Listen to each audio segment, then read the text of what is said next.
డబ్బు ఆస్తుల ముందు బంధుత్వాలు బలాదూర్.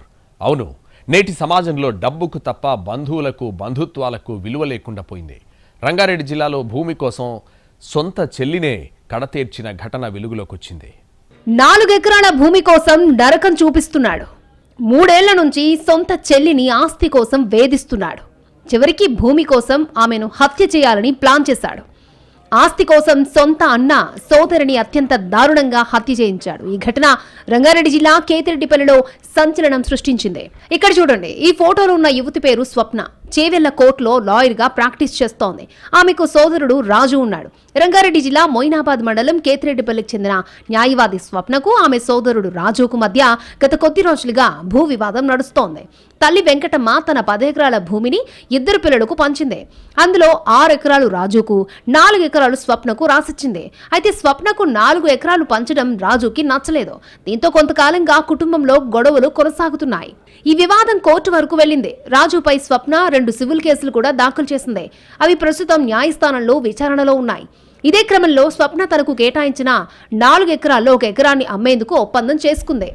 ఈ విషయం తెలుసుకున్న రాజు తీవ్ర ఆగ్రహానికి లోనయ్యాడు. స్వప్న తన పొలానికి వెళ్లి భూమి సర్వే చేస్తున్న టైంలో రాజు అక్కడికి చేరుకున్నాడు. ఈ సందర్భంగా మాట పెరిగి తీవ్ర వాగ్వాదం జరిగింది. అదే టైంలో రాజు, అతనికి సహకరించిన మరొక 3 కలిసి స్వప్నపై కత్తులతో, కర్రలతో దాడి చేశారు. కత్తితో పొడిచి బండరాయితో తలపై మోదడంతో స్వప్న అక్కడికక్కడే ప్రాణాలు కోల్పోయింది. ఈ ఘటనపై సమాచారం అందుకున్న పోలీసులు వెంటనే సంఘటనా స్థలానికి చేరుకుని విచారణ చేపట్టారు.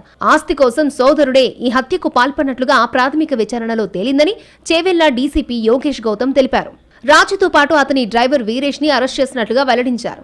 మరో వ్యక్తి గణేష్ పరారీలో ఉండగా అతని కోసం ప్రత్యేక బృందాలు గాలింపు చర్యలు చేపట్టినట్లు చెప్పారు. మొత్తం 4 పోలీసు బృందాలుగా ఏర్పడి అన్ని కోణాల్లో దర్యాప్తు కొనసాగిస్తున్నామని, ఇప్పటి వరకు 5గురిని అదుపులోకి తీసుకుని విచారిస్తున్నామని తెలిపారు. 6 acres బ్రదర్ కి, తర్వాత 4 acres సిస్టర్ కి వాళ్ళు అనుకుంటున్నా, అది డివిజన్ వాళ్ళు అనుకున్నారు. దానికోసం బ్రదర్ ఒప్పుకోలే కాబట్టి లాస్ట్ 1 year నుంచి ఈ ఇష్యూ నడుస్తూ ఉన్నాయి. ఈ సంబంధించి 2 civil disputes are also running in the courts. Out of 4 acres, she has an agreement with Darshan of same village, the Ketireddipalli. ఆయనకి 1 ఎకరం అమ్మాలనుకున్న. సో బ్రదర్కి తెలిసింది ఏదో ఒక విధంగా. ఆయన అతనితో పాటు ఇంకా 2 మనిషి వచ్చారు. వచ్చిన తర్వాత ఫస్ట్ మాట స్టార్ట్ అయినాయి. మాట పెరిగి, అది మాట పెరిగి ఇమోషన్స్లో అట్లా చేసి, ఒక పక్కనే అక్కడ రాయి ఉండే, ఆయన చేతిలో ఒకటి చిన్న కత్తి ఉండే, నైఫ్. సో ఈ 3 కలిసి రాయితో కొట్టడం, అట్లాగే చిన్న నైఫ్తో గొంతు పైన అటాక్ చేయడం, అది చేశారు. దానివల్ల సకమ్ టు ఇంజురీస్. ఈ హత్యపై న్యాయవాదులు తీవ్ర ఆగ్రహం వ్యక్తం చేశారు. స్వప్న హత్యను నిరసిస్తూ విధులను బాయ్కాట్ చేసిన న్యాయవాదులు మొయినాబాద్ పోలీస్ స్టేషన్ ఎదుట ఆందోళనకు దిగారు. నిందితులను కఠినంగా శిక్షించాలని డిమాండ్ చేశారు. ఇదంతా పోలీసుల నిర్లక్ష్యం వల్లనే ఒక నిండు ప్రాణాన్ని, మా కొలీగ్ను కోల్పోయినామని మేము చాలా బాధపడుతూ, మా చేవెళ్ల కోర్టు ఒక 8 రోజుల పాటు మేము బైకాట్ చేసి విధులను స్టేట్ లెవెల్లో మొత్తం బైకాట్ చేపించడానికి మేము అందరితో పాటు మా స్టేటు ఫెడరేషన్ మాకు సహకరిస్తుంది.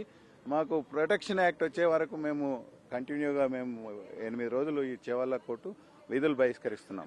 స్వప్న మృతిపై తల్లి వెంకటమ్మ కన్నీటి పర్యంతమైంది.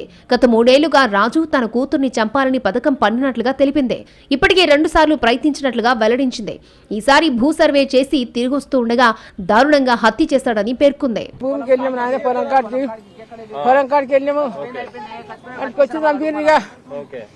పాములు కొట్టినట్టు కొట్టుకున్న పిల్లలు నగర పంటికి వెళ్ళొచ్చారు.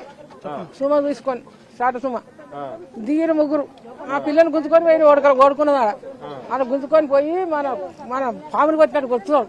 ఇంత చోటు కట్టి కర్రలు చాకు వాళ్ళతో పాటే. న్యాయవాది స్వప్న హత్యతో కేతిరెడ్డిపల్లి గ్రామంలో విషాద ఛాయలు అలుముకున్నాయి. ఆస్తి కోసం సొంత సోదరుడే చెల్లెలిని పొట్టను పెట్టుకున్న ఈ ఘటన రాష్ట్ర వ్యాప్తంగా కలకలం రేపుతోంది.